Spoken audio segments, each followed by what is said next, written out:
Chito Miranda naglabas ng pahayag tungkol sa pagkakaaresto ng asawa niyang si Neri Naik.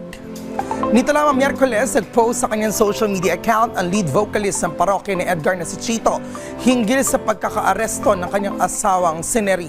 Panimula ni Chito sa kanyang post, quote-unquote, "Praying ma-sort out na ang lahat ng ito.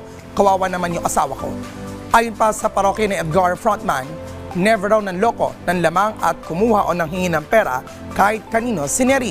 Dagdag pa niya na endorser lang daw ang kanyang asawa at ginamit lang ang mukha nito para makakuha ng investors. Isinalaysay din niya na bigla na lamang daw inaresto si Neri kahit hindi pa siya nabigyan ng notice or subpoena, kaya hindi na nito nadepensahan ang kanyang sarili. Inamin din niyang may mga similar na kaso sa ibang lugar si Neri pero natanggap nila ito. Nag-comply sila kaya na-dismiss. Pinangalanan rin ni Chito na ang kumuha raw ng pera ay si Chandra, ang may-ari ng isang skincare company at hindi ang kanyang asawa. Sa uli, sinabi na lamang ni Chito, quote-unquote, "Ito yung babaeng kinulong niyo without bail habang nakalaya pa yung mga tunay na may kasalanan."